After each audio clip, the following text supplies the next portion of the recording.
حج پر آتے ہوئے اور پیچھے سے بھی فون آ رہے ہیں کہ نبی علیہ الصلوۃ والسلام کو میرا سلام کہہ دیں، تو پھر کیا کر رہے ہیں آپ بتائیں جی؟ آج کل تو جدید طریقے نکل آئے ہیں، لوگ جناب وہاں پہ جا کے موبائل کھول دیتے ہیں، پڑھ لو سلام۔ اچھا جی، وہاں موبائل سے جو آواز ہے وہ چلی جاتی ہے، تو وہاں سے کیوں نہیں جاتی؟ یہ حد بندی کیا ہے؟ کتنے کلومیٹر سے آواز چلی جاتی؟ کوئی حد بندی بتائیں نا، کہ وہاں پہ موبائل کھول کے آپ سمجھتے ہیں کہ آواز جا رہی ہوگی، پڑھ لو سلام، اور یہاں سے یا پاکستان سے؟ سوچیے ذرا کچھ۔ اصل بات یہ ہے، قرآن پاک میں اللہ فرماتے ہیں سورہ فاطر کہ وما انت بمسمع من فی القبور، کہ جو بھی قبروں میں چلا گیا اسے آپ اپنی آواز نہیں سنا سکتے۔ اللہ فرماتے ہیں قرآن پاک میں انک لا تسمع الموتى، جو فوت ہو گیا اسے آپ اپنی آواز نہیں سنا سکتے۔ یہ عام اصول ہے، سب کے لیے ہے۔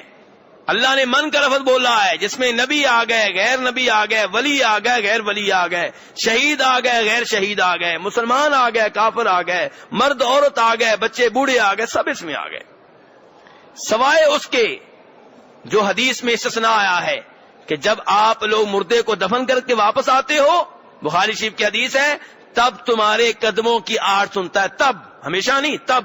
اور سنتا بھی کیا ہے؟ قدموں کی آہٹ۔ یہ نہیں کہا تمہاری چیخیں سنتا ہے، تمہاری دعائیں سنتا ہے، تمہاری اذانیں سنتا ہے، نہیں، صرف اتنا استثناء آیا ہے کہ جب جو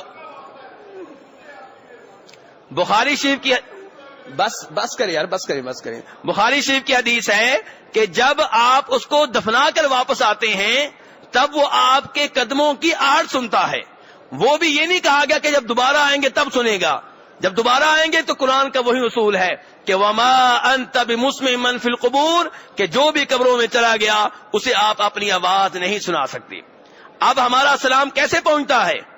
نبی علیہ الصلوۃ والسلام سے پوچھئے، نسائی شریف کی حدیث ہے، آپ فرماتے ہیں ان للہ ملائکۃ سیاحین فی الارض یبلغونی عن امتی السلام، اللہ کے فرشتے ہیں زمین میں گھوم پھر رہے ہیں، فرمایا وہ مجھے میری امت کی طرف سے سلام پہنچاتے ہیں۔ یہ کون بتا رہے ہیں؟ نبی علیہ الصلوۃ والسلام بتا رہے ہیں۔ ابو داؤد شریف کی حدیث ہے، آپ نے فرمایا، نبی علیہ الصلوۃ والسلام نے فرمایا، اپنی ذات کے بارے میں خود آپ معلومات دے رہے ہیں، ہم کون ہوتے ہیں معلومات دینے والے؟ آپ فرما رہے ہیں لا تتخذوا قبری عیدا، میری قبر کو عید نہ بنانا، میری قبر کو میلہ نہ بنانا۔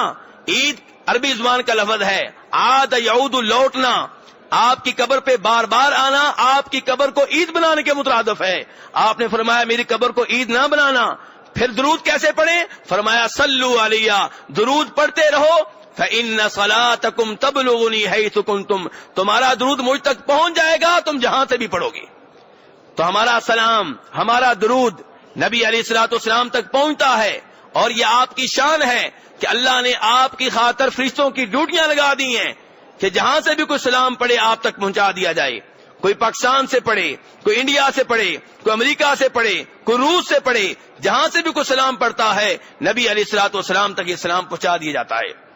کئی ہمارے دوست احباب یہ کہتے ہیں کہ اگر آپ کی قبر کے پاس کھڑے ہو کے سلام پڑھیں، درود پڑھیں تو آپ خود سنتے ہیں۔ میرے بھائی اس بارے میں ایک روایت آتی ہے جسے روایت کیا امام بہقی نے حیات الانبیاء میں، امام ابن عساکر نے تاریخ دمشق میں، خطیب بغدادی نے تاریخ بغداد میں، بقول اس روایت کے کہ آپ فرماتے ہیں جو میرے اوپر دور سے درود پڑھے پہنچایا جاتا ہے، اور جو میری قبر کے پاس کھڑے ہو کے درود پڑھے تو میں خود سنتا ہوں، لیکن وہ روایت من گڑت ہے۔ اسی لیے 6 صدی کے امام ابن الجودی نے، آج کے امام نہیں، 6 صدی کے امام ابن الجودی نے اس روایت کو اس کتاب میں جگہ دی ہے جس کا نام ہے الموضوعات، من گڑت روایتیں۔ کیوں من گڑت روایت؟ کیونکہ اس میں ایک راوی ہے محمد ابن مروان السدی الصغیر، علماء کرام اسے کہتے ہیں الکذاب، کہ اعلیٰ درجے کا جھوٹا تھا۔ اس لیے میرے بھائیوں نبی علیہ الصلوۃ والسلام کے اوپر سلام پڑھیں، درود پڑھیں، بار بار پڑھیں، اور یہ عقیدہ رکھیں کہ آپ کا سلام فرشتوں کے ذریعے نبی علیہ الصلوۃ والسلام تک پہنچتا ہے، اور ابو داؤد شریف کی روایت کے مطابق آپ سلام کا جواب بھی دیتے ہیں۔ اب جب آپ سے کوئی کہے کہ میرا سلام پڑھ دیں، تو آپ اس سے کہیں کہ آپ جدھر بیٹھے ہیں پڑھیں، فرشتے پہنچائیں گے۔ اللہ نے ڈیوٹی یہ معصوم فرشتوں کی لگائی ہے، میرے اور آپ جیسے گنہگار انسانوں کی نہیں لگائی، معصوم فرشتوں کی ڈیوٹی لگی ہے، جو اندر جا سکتے ہیں، جو اندر پہنچ سکتے ہیں، جن کے سامنے نہ یہ دیواریں رکاوٹ ہیں، نہ قبر کی مٹی رکاوٹ ہے۔ میں اور آپ جب سلام پڑھنے کے لیے گئے تو ہمارے سامنے دیواریں ہیں، اور اندر کی دیواریں ایسی ہیں، باہر کی دیوار میں تو جنگلہ ہے، اندر کی دیواروں میں کوئی کھڑکی نہیں ہے، کوئی روشن دان نہیں ہے، کوئی دروازہ نہیں ہے، کوئی سوراخ نہیں ہے۔ تو اللہ نے ڈیوٹی ان کی لگائی ہے جو پہنچ سکتے ہیں، اور وہ کون ہے؟ اللہ کے فرشتے۔